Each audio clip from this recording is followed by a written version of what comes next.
Salam teman-teman mahasiswa, saya Suci Adi Ramdhani, dan saya akan membahas tentang konsep dasar antropologi sosial.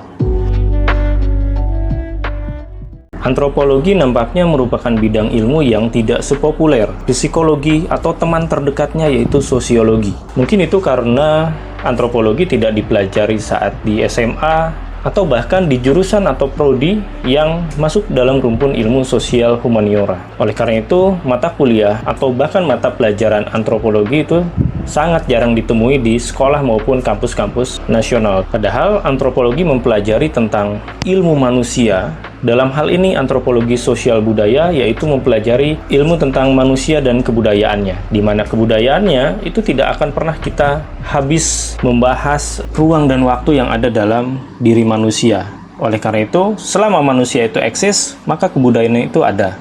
Dan kebudayaan itu ada, maka antropologi akan tetap ada dalam menganalisa perubahan-perubahan yang ada pada manusia itu sendiri maupun pada kebudayaan sebagai hasil dari olah pikir manusia itu sendiri. Maka di awal saya ingin memantik teman-teman sekalian untuk bertanya, kenapa kita harus mempelajari antropologi? Dalam hal ini yaitu antropologi sosial budaya. Karena antropologi itu sangat luas cakupannya dan saya persempit sesuai mata kuliahnya, yaitu antropologi sosial budaya yang lebih menekankan pada hubungan-hubungan antar manusia itu sendiri atau antar kelompok sosial atau bahkan golongan sosial dan juga berkaitan dengan kebudayaan manusia.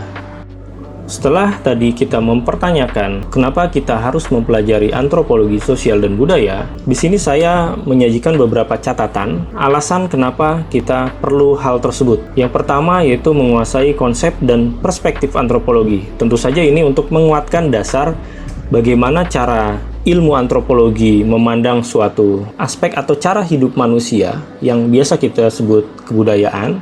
Lalu bagaimana impact dari cara hidup tersebut, khususnya di era sekarang yang saling terkoneksi satu sama lain. Bisa saling bahas apapun di media sosial. Bahkan tanpa kita kenal dengan orang itu, kita bisa menilai sesuatu hal yang sebebas-bebasnya tanpa ada batasan. Yang tentu ini akan menimbulkan dampak lainnya dari adanya perubahan aspek kebudayaan manusia itu sendiri. Yang kedua, mengeksplorasi aneka ragam kebudayaan manusia ya, khususnya dalam kehidupan sosial, dan menanamkan sikap saling menghargai budaya lian. Ini lebih ke praktis bagaimana sebenarnya ketika kita tahu cara kerja kebudayaan itu, maka automatically harusnya kita lebih menghargai budaya lian ya, tanpa menjudge atau memberikan stigma bahkan stereotip terhadap kelompok tertentu, mengingat perspektif manusia itu berbeda-beda, pengalaman hidupnya itu berbeda-beda, sehingga apa yang akan kita nilai terhadap orang lain belum tentu sama dengan apa yang mereka nilai terhadap dirinya sendiri. Oke. Yang ketiga, mengkontekstualisasikan makna pesan yang terdapat pada ayat-ayat Al-Quran dan tafsirnya yang sejalan dengan dinamika kehidupan masyarakat serta pengembangan ilmu pengetahuan dan teknologi. Zaman terus berubah, otomatis manusia pun secara alamiah mengembangkan terus pemikirannya, mengembangkan terus produk-produk budayanya untuk eksistensi kehidupan manusia itu sendiri. Sehingga ayat Al-Quran yang seharusnya menjadi teks sucinya milik Islam itu harus bertahan sampai tidak ada eksistensi yang namanya kehidupan di dunia ini lagi. Otomatis ayat Al-Quran tidak bisa lagi hanya dimaknai dalam sebuah teks. Orang akan menafsirkan terus-menerus sesuai dengan kaidah yang ada dalam kehidupan manusia itu sendiri saat ini. Tentu tanpa mengurangi makna dari pesan yang ingin disampaikan oleh teks Al-Quran tersebut, ya, ayat suci Al-Quran tersebut. Nah, maka bagaimana kita melihat fenomena tersebut? Bagaimana kita melihat berbagai kelompok manusia yang menafsirkan satu teks suci yang sama asal-usulnya, namun bisa ditafsirkan dengan berbeda.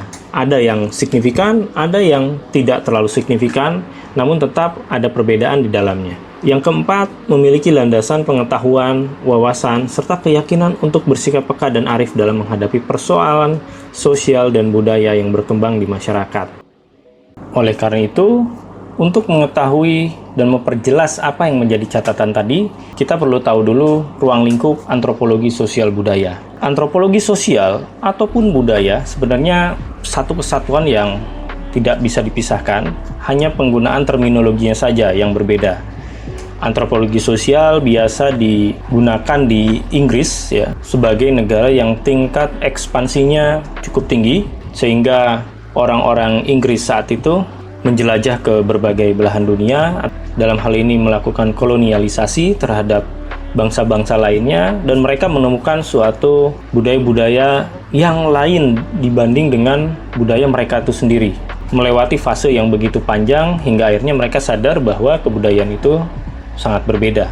Lain lagi dengan antropologi budaya yang berkembang justru di Amerika, saat ini Amerika Serikat, di mana berbeda dengan Inggris yang lebih ekspansi keluar, justru di Amerika sendiri warga masyarakatnya berdatangan dari luar, dari berbagai daerah, dari berbagai wilayah, ya, bahkan berbagai benua yang masuk ke Amerika, entah itu karena adanya peperangan, adanya kesempatan untuk bermigrasi ke Amerika, atau adanya dari hasil kolonialisasi itu sendiri, sehingga banyak sekali penduduk-penduduk di luar Amerika bermigrasi ke Amerika Serikat yang saat ini sangat multikultural ya, kondisinya sangat beragam sekali latar belakang budaya masyarakatnya, dan memiliki perjalanan panjang yang mana satu sama lain antar kelompok budaya tersebut bertemu, sehingga teori-teori yang berkembang di sana lebih pada teori-teori yang sifatnya pertemuan antar kelompok budaya,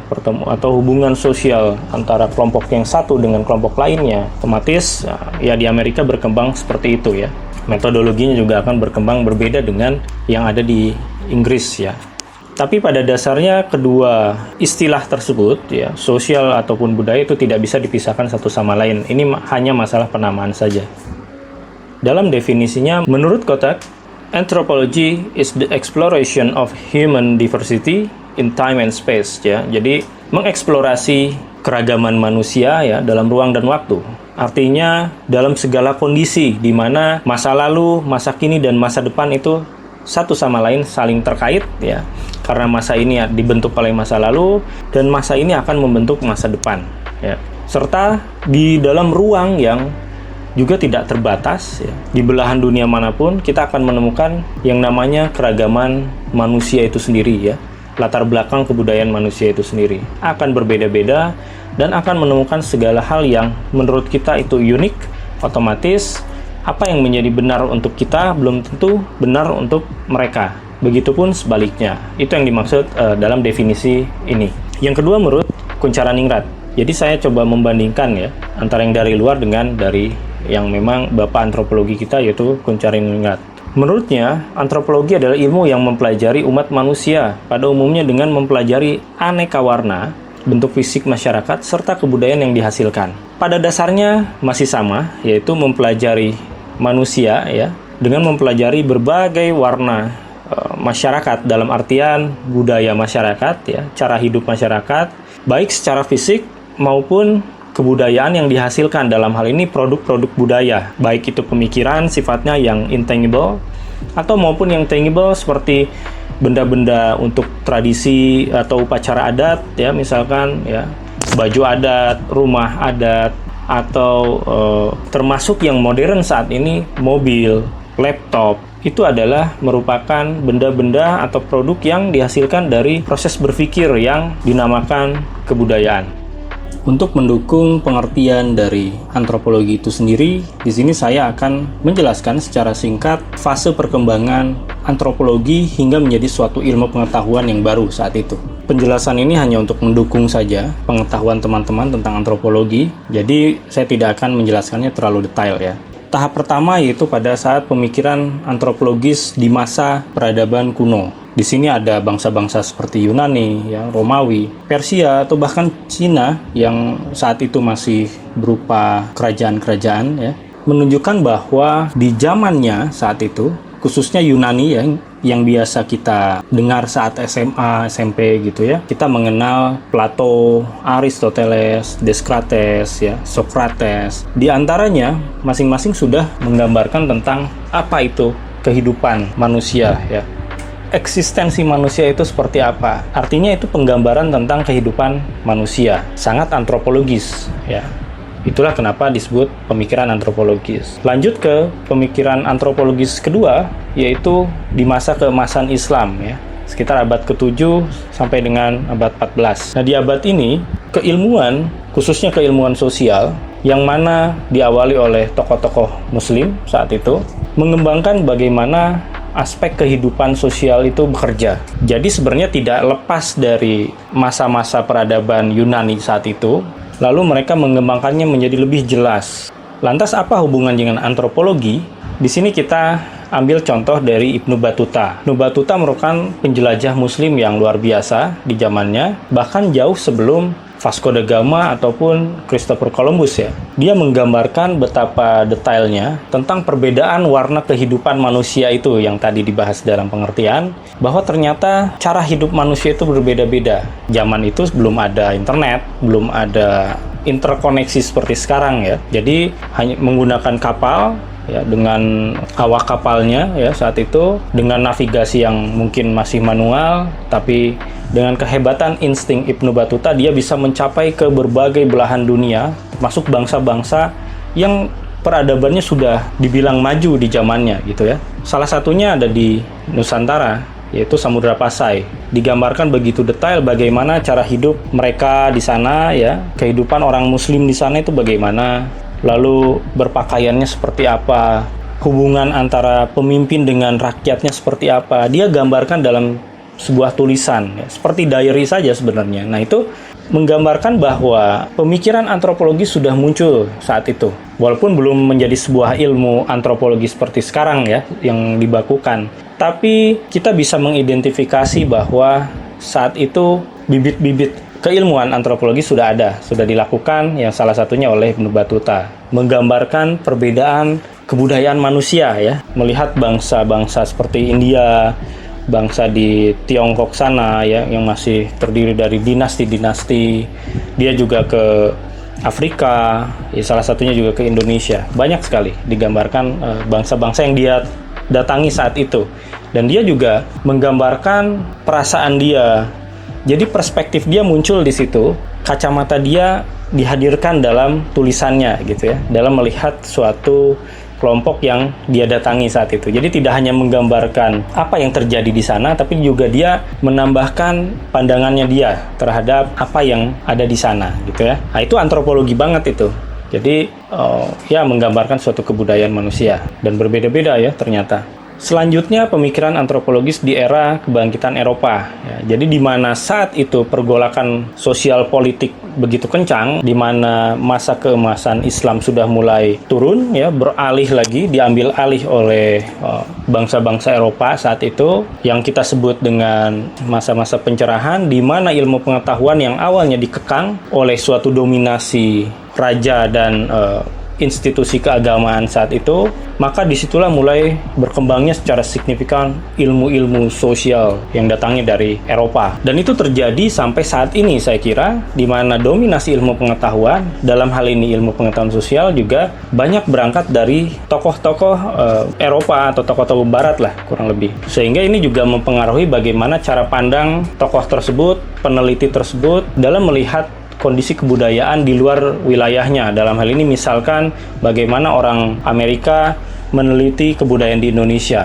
Kebudayaan suku bangsa A, B sampai Z gitu, itu kan banyak yang peneliti awalnya itu dari luar, sampai akhirnya salah satu bapak antropologi Indonesia yaitu Pak Kunchara-Ningrat juga yang memang genetika pengetahuannya berangkat dari lokal gitu ya, asli orang pribumi. Kenapa seperti itu? Karena itu akan sangat mempengaruhi bagaimana cara pandang orang tersebut ya. Itulah pula kenapa mulai muncul rasisme, isu-isu yang merendahkan ras atau bahkan suku bangsa dan bangsa lain ya. Contoh ketika era Nazi saat itu ya, bangsa Aryan dianggap paling tinggi di antara bangsa-bangsa lainnya oleh kelompok Nazi, khususnya Adolf Hitler saat itu. Dan dari situlah bibit-bibit konflik, stigma, stereotip terhadap bangsa itu tumbuh. Nah, itu karena adanya tadi cara pandang yang berbeda. Walaupun pada perkembangannya, ilmu antropologi ini sendiri menjadi ilmu yang sangat menjunjung tinggi kemanusiaan. Akhirnya para peneliti atau para antropolog saat itu menyadari bahwa kebudayaan itu sifatnya universal. Tidak mungkin kita bisa membandingkan suku bangsa yang satu dengan suku bangsa lainnya itu sama. Tidak bisa dibandingkan seperti itu. Jadi karena apa yang baik dan apa yang buruk serta apa yang benar dan salah itu yaitu relatif pada bangsa itu, sehingga tidak bisa lagi bangsa barat menilai bangsa timur dengan kacamatanya dia. Itu yang berlaku dalam keilmuan antropologi sebenarnya. Sehingga itulah tadi kenapa saya bilang bahwa dengan belajar antropologi harusnya kita mempunyai sisi kemanusiaan yang objektif ya, melihat kelompok lain di luar kebudayaan kita itu sendiri, tidak bisa disamaratakan semua. Akhirnya peneliti-peneliti ya khususnya di bidang kebudayaan itu menyadari hal itu, dan sampai saat ini sampai menjadi suatu ilmu ya, antropologi sebagai ilmu pengetahuan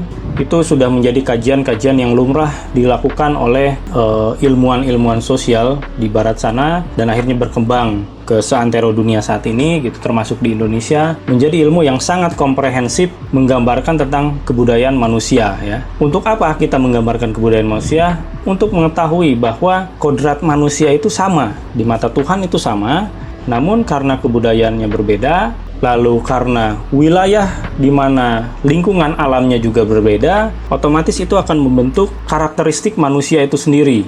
Jadi wilayah itu akan menentukan karakteristik bagaimana manusia itu hidup. Sehingga itu pula berbeda wilayah, berbeda karakteristik geografisnya juga memungkinkan adanya perbedaan kebudayaan. Bahkan di Indonesia saja yang kita sebut sebagai bangsa Indonesia, karena wilayah geografisnya berbeda ya, lingkungan alamnya berbeda, itu juga menghasilkan adanya perbedaan kebudayaan manusia seperti yang kita lihat sekarang ini. Meskipun dengan adanya interkoneksi tadi ya, yang digital ya, yang serba cepat, serba mudah sekarang informasi, itu secara tidak langsung menjadikan kebudayaan manusia itu semakin samar ya perbedaannya ya. Beda dengan zaman dulu di mana kita masih bisa memetakan orang Jawa itu tipikalnya seperti apa, orang Medan atau orang Batak itu seperti apa ya. Itu dulu masih bisa dibedakan ya di zamannya Pak Kuncharaningrat. Tapi sekarang sudah semakin hybrid, sudah semakin multikultural, dan tidak bisa lagi kita menentukan orang Sunda itu tipikalnya seperti ini. Mungkin ada beberapa artefak atau atribut-atribut yang masih bisa kita lihat kekhasannya, bahwa ini dari suku Sunda, ini dari khasnya Betawi, ini khasnya orang Jawa, ini khasnya orang Papua, orang Toraja, orang Nias ya. Itu masih bisa kita lihat kalau yang sifatnya tangible gitu ya, produk kebudayaan yang ya material lah gitu. Sedangkan yang tadi untuk sikap, watak, identitas diri gitu, itu sudah sulit untuk diidentifikasi secara suku bangsa. Itu kurang lebih teman-teman dalam fase perkembangan, sehingga antropologi itu menjadi ilmu yang sangat penting, bahkan digunakan oleh kolonialis saat itu ya untuk mengetahui kebudayaan masyarakat yang akan dijajahnya, karena dengan mengetahui kebudayaan manusia maka kita akan mengetahui kelemahan atau kekurangan dari kebudayaan tersebut, sehingga yaitu akan dijadikan bahan strategi ya kolonialisme itu sendiri ya. Oke, teman-teman, saya kira cukup ya untuk pertemuan ini. Sebenarnya masih panjang cerita tentang antropologi, nanti kita akan bahas pada pertemuan-pertemuan berikutnya, lebih rinci, lebih spesifik ke dalam antropologi yang dibutuhkan oleh bidang studi teman-teman sekalian. Juga kita akan lebih mempersempit wilayah kajiannya ke kajian yang ada di Indonesia ya. Terima kasih atas perhatiannya. Salam sehat untuk kita semua. Assalamualaikum warahmatullahi wabarakatuh.